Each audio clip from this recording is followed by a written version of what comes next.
I'm Greg. And I'm Billy. And we're the Fuji guys. Listen, this is a really exciting video. It's the first look at our premier compact camera called the X100. Besides all of the new groundbreaking technology that's built into this camera, it's got a lovely retro style, really mixing the best in what was great about older cameras from a design and functionality with the latest modern technology. So Billy, this is going to be a mouthful to go through all the controls on this one, but let's start by going through front, side, bottom, back of this camera and show them what all the buttons do on this camera. Okay, I'll try my best, Greg. Again, this is a pre-production model, so some of the fit and finish is not finished again, so some of the dials are not securely placed, some of the finishes are not the way it should be, but again, it's just a quick little preview. So let's take a look at the front of the camera first. We have the lens cap. Of course, it reveals the 35mm equivalent to f2 lens that's in the front of the camera. One thing I want to show you as well is that there's a little metal cover that if I twist out,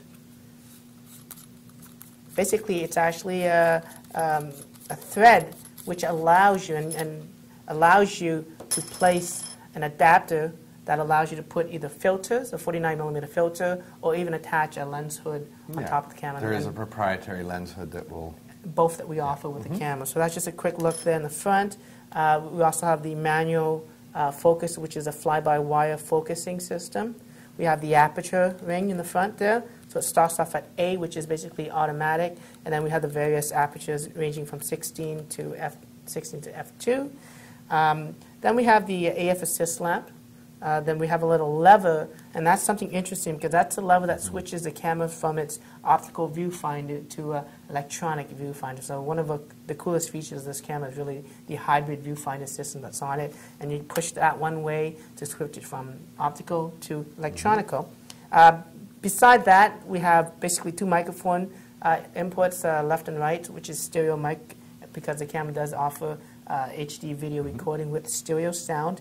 We got a built-in flash, which is actually really useful for this type of camera because you want to be as compact as possible when you want to take pictures. And there's certain situations where you really do need to have the flash, even though it might not be the strongest. Of course, that's sort of the viewfinder in the front there. It's right now closed because the camera's off, and I'll show you later when that slides down so that you can see an optical view of it. Now, if we take a look at the side of the camera, this is where the focusing options are. You have manual focus, the autofocus, single focus, and you have a continuous autofocus as well. And then you have sort of a little strap area where you attach the camera strap. Okay. Now we take a look at the opposite side of the camera. That's where the other, of course, the other strap you attach to. You also have a little cover, and that cover reveals the USB connector as well as the mini HDMI port on the camera. So the mini HDMI to full HDMI cable is sold separately. That's for this correct, one, just Greg. to point that out. Okay, so now if we take a look at the top of the camera, some pretty interesting look at it. If I'm looking for you guys, we have, of course, the hot shoe, and for the very first time we're offering a full TTL support. We do offer two optional TTL external flashes for you, a little mini one that allows you just to bounce the flash, and a little bit more stronger and larger one that allows you to also bounce and twist the flash. We have the mode dial, the shutter dial, the shutter speed dial. So on A, and if the aperture is on A, then it's going to be basically in program auto, it's automatic. We take the aperture away from A, becomes aperture priority. We take the shutter speed away from A, becomes shutter priority. And we take both away from A, becomes full manual control. So one of the coolest things about this camera is the ability to actually instantly select your exposure settings without having to even turn the camera on. Okay, so that's a mode dial. It goes from 1/4000th of a second to a T mode, which is a time mode. You push down one time, it keeps the shutter open, and you push it again, it closes the shutter. And you have a bulb mode that you push and hold down, and you can hold it down for, I think, over about an hour. So that's the maximum time for the exposure. We have the on and off switch. And then on top of that, we have the shutter button, and the shutter button has a nice way to depress it. You can see there's good movement to it, and you can push it all the way down to take the picture. On top of that shutter button is also a little thread to put in a cable release, the manual cable release. Good old manual threaded cable release. That's excellent. We have the exposure controls, so the ability to do exposure compensation, again, on a dial without physically having to go to any menu systems, which is one of the best-selling features of the camera.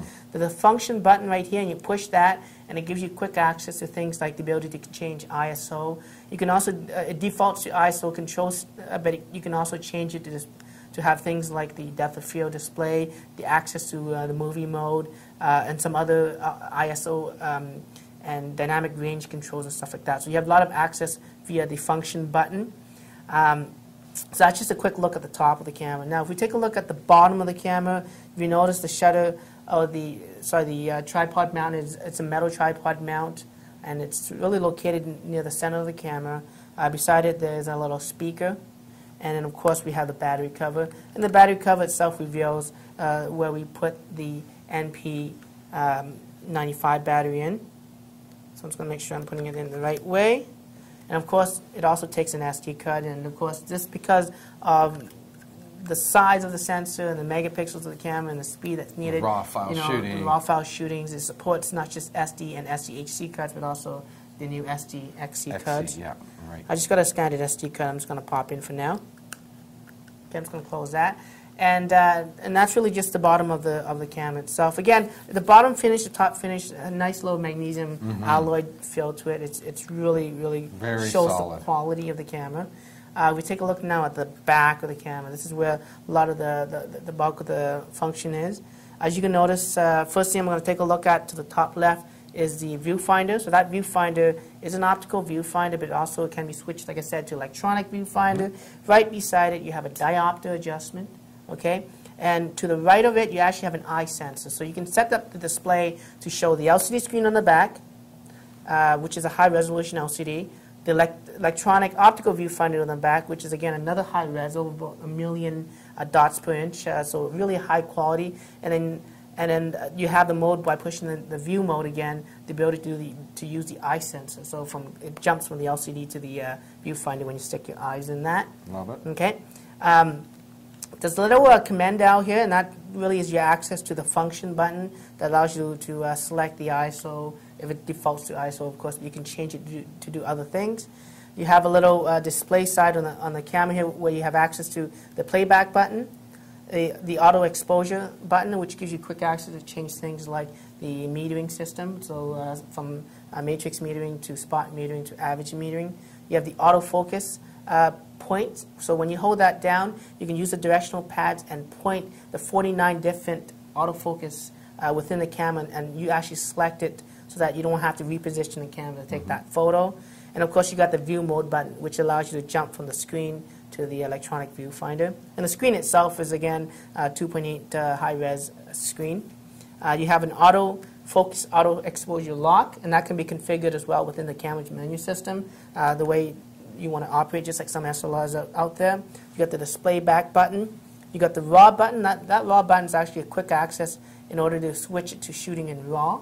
It also does RAW and JPEG shooting as well, but if in playback you're taking pictures in RAW, that is also your one quick access to the RAW conversion that's built into the camera itself. So if you want just to share that photo to somebody else and quickly have a JPEG version of it, you can do that within the camera without having to download.